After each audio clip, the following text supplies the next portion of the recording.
Welcome, students, to week 7, where we are going to continue to examine the church's response to globalization. Last week, we approached that question quite generally. We were looking broadly at the church's response to globalization. This week, we're going to focus in and drill down. We're going to look at integral mission strategies for flourishing and justice. What are the implications of the alternate globalism that the church offers? So first, that alternate globalism won't have much of an impact if it's only discussed within the church. So there is a wealth of materials, as you know, that you've been reading this week. So I'm not going to do a lot of quoting and referring because I'm going to integrate the sources. If you have any questions about any of this, please drop me a note and I will be glad to either respond to you directly or to create an announcement where I respond to a number of people if I get several notes on the same question. Anyhow, so I'm going to integrate. So what we're talking about here first, so what are all the different kinds of strategies for taking our alternate globalism and making it available on both a conceptual and a practical level to the world? So the first level is to talk about building a new conceptual framework that is then promoted and shared. So Myers talks about it as a public theology. What does it look like to create a public theology that actually impacts the world's conceptual frameworks of globalism? And there's 3 different ways that people talk about doing this. Some people talk about it as creating a very specifically, explicitly Christian conceptual framework, but that is attractive to people beyond the church. Secondly, some people talk about creating intentionally creating an interfaith public theology, and some people talk about creating a secular framework that integrates Christian values and principles. So, but that's one level, is how do we promote, how do we build and promote a new conceptual framework that underlies what happens in civil society and maybe even what happens in international democratic institutions in the negotiation process. Because remember, we talked about that before, right? The lack of a common values base or a common vision. So the idea that this public theology could fill that vacuum. Secondly, there's another area of work which has to do with forming Christian leaders. So how do we form Christian leaders in the public arena so that they live this alternate globalism, so that they are not formed by the globalism of the world, but they are formed by our alternate globalism? So first of all, we want to look at who Christians are in the public arena. So we want to look at how members of churches participate in the public arena through voice, through vote, through influence. But we also want to call Christian representatives who are legislators, policymakers, involved in the public arena as employees. How do we equip them and call them to be Christian leaders in that context? Then we want to look at the private sector. And of course, we're looking at Christians as consumers, as entrepreneurs, and as business leaders as we promote this alternate globalism among Christians in the private sector. And lastly, we're looking at Christians in the sector of civil society. Remember, voluntary association, nonprofits, and we're looking at Christians both as volunteers and as practitioners. So how do we form Christian leaders that really understand and embody an alternate globalism? Then we want to look specifically at development practices and how are development practices different when Christians are embodying an alternate globalism. We want to look specifically at advocacy practices as part of that. And we want to look at the internal structures for Christian organizations that support, that are congruent, that are not hypocritical. Then lastly, we need to look at some of the tensions that rise in this process. So we're going to try to do that quickly right now. I'm going to try to do that again just to give you boxes to put all of this information into. So let's talk about a public theology. So Ruth Padilla talks about Misión Integral, and Misión Integral really is internal to the church. So this is how the church comes together around a specifically Christian understanding of a public theology. And what she's essentially calling for is the profound integration of embodiment and proclamation to seek both a change of heart and a change of structures. So that's at the core of Misión Integral, and of course, it's much wider and deeper, but that's the core. Then we're looking at the public theology that is proposed by evangelical development agencies. And you have a treat this week because you have two videos that really go deep into World Vision to look at how they see this, that what is the public theology that they are promoting and trying to practice. But right now, I just want to look broadly at World Vision, Tier Fund. This would also be true for Compassion International, that how do the evangelical development agencies promote a public theology? And I'm going to summarize it because, again, I'm not even going to say it, but I'm summarizing. So the first one is that the implications of a creation blueprint are that in the way that we do development, there has to be an ongoing goal of democratization, which is reflected in a process of democratization. And that essentially means everyone counts, everyone's included. We want abundant life for all. So that's a drumbeat for our alternate globalism.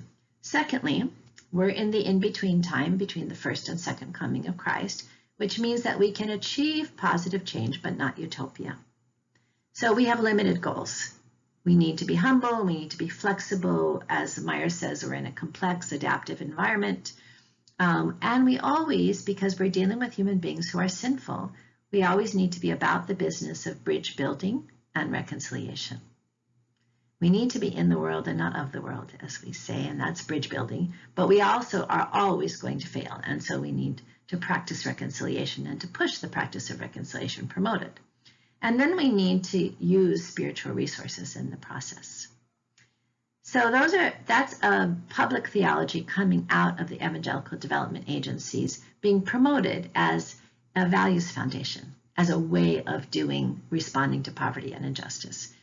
The Roman Catholics also have a public theology that they see as able to be incorporated by large secular coalitions. So they're aiming right at large secular coalitions, large secular institutions that's saying, you can use this conceptual framework and it will work for you. So we have an absolutely amazing article from an African Catholic leader, a chapter, that you're reading that fleshes this out. And I actually would recommend that you read the chapter before the chapter that's assigned, because that's the theological foundation, and then he talks about the implications in the chapter I assigned you. But you have so much reading that I couldn't assign it, but there's a lot there.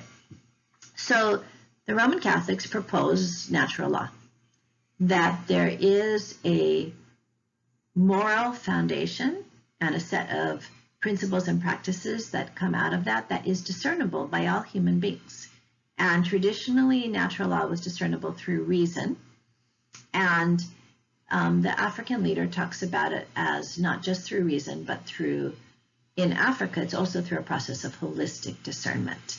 And that when you are looking for natural law, what you end up doing is you end up creating development practices that are people-based, community-centered, and I can't see what I wrote there.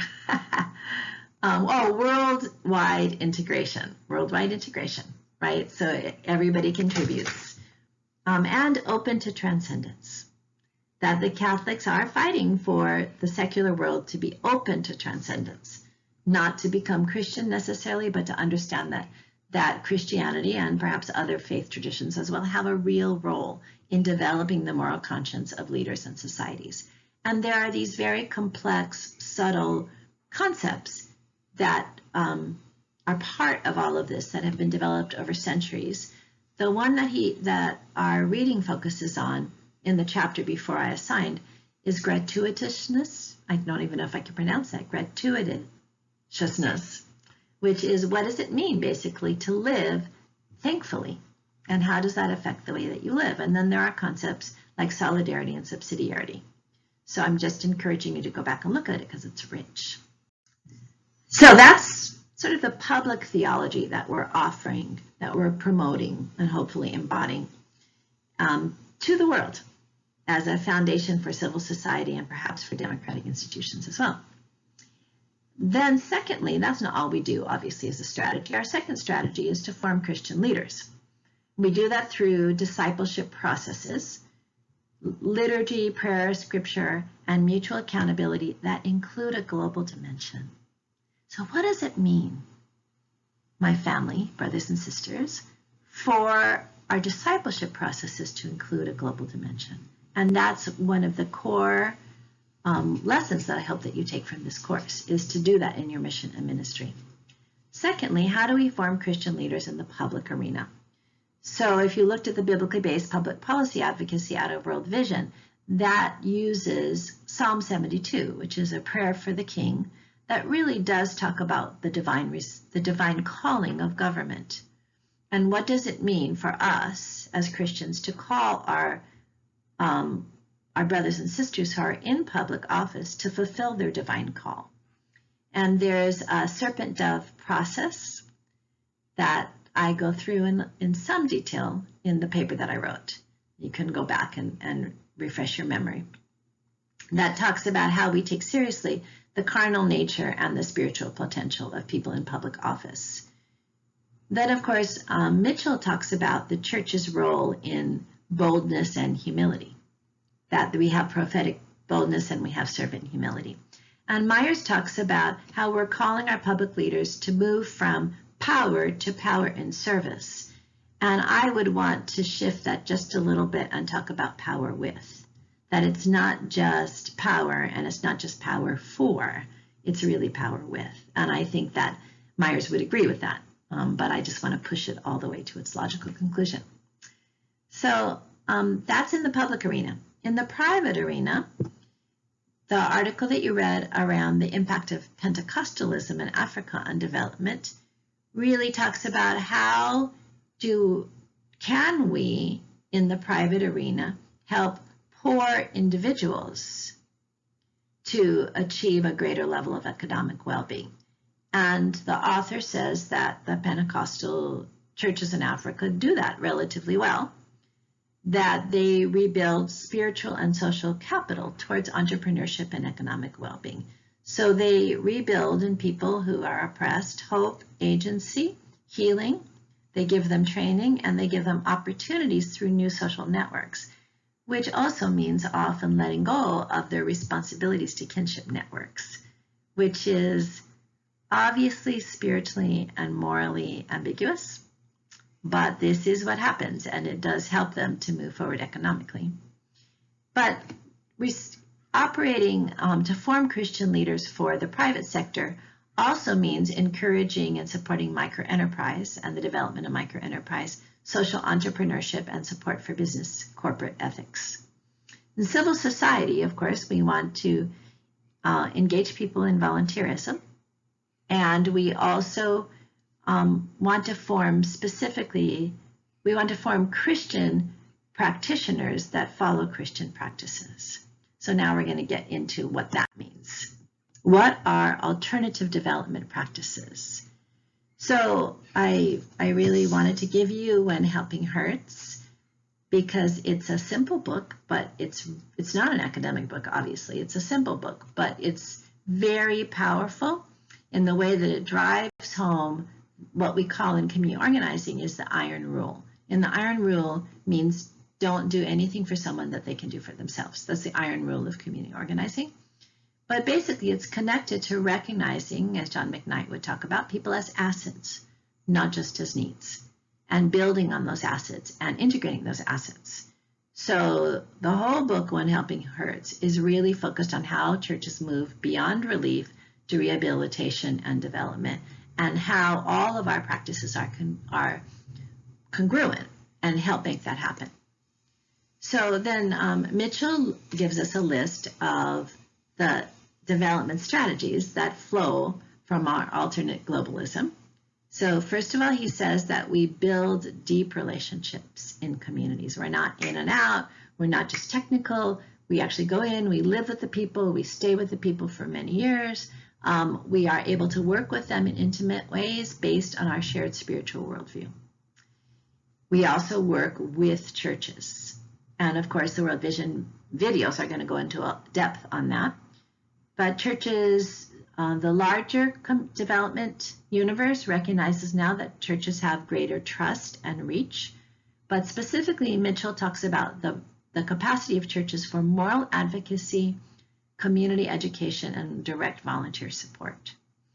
Mitchell also says, and there's quite a bit of research backing this up, that Christian staff often show a higher level of integrity, of sacrificial dedication, of courageous risk-taking and persistence, and that means that the work is done more effectively. And then lastly, there's the direct use of spiritual tools. So prayer, emotional symbols that unite and inspire, community rituals, reconciliation techniques. Those are all examples of direct spiritual tools. And in the Courageous Conversations project of World Vision that I describe in the paper, we talked about the heart of Christ. So these are some of the way of talking about the spiritual tools: prayer, joy and thanksgiving, peacemaking. The voice of Christ, prophetic boldness and servant humility, and embodying the body of Christ. So how do we work in partnership with poor communities and churches so that we have a body methodology? Of course, there are the internal structures in Christian development agencies need to be congruent with the work that they're trying to achieve. And so they need to practice power sharing internally. If the goal is that deep democratization, they have to practice power sharing internally. They have to form people spiritually. They have to work together in a way that is transparent and accountable with grace. So those characteristics are characteristics that Cheerfund and World Vision intentionally work towards in the way that they internally are structured and practice. There's tensions. You know, if you're trying to fully embody Christian development practices, what do you do with non-Christian staff, especially in countries where that's a legal requirement, that you cannot only hire on the basis, you can't use faith as a criteria in various countries when you're hiring people legally. And then beyond that, there can be a bridge built with communities that can be essential that involves hiring people that are of the faith that is the majority faith in that community. So it's a tricky area. The second area is how we integrate revelation, that we believe in revelation, that we're subject to revelation in the scriptures and in certain churches and the church traditions as well. But how do we then follow the Christian principle of respecting self-determination, of having servant humility, and at the same time stand on the revelation that we believe in? That's a tension. Then the question of evangelism. How do you do evangelism in a way that fully supports development? And then lastly, you know, there is the ideal vision of churches, and then there is the reality of churches. That churches are not always the best messengers or the best practitioners of Christian practice. So we have to take all of that into account. So I hope that this framework was useful to you. As always, I look forward to your thoughts.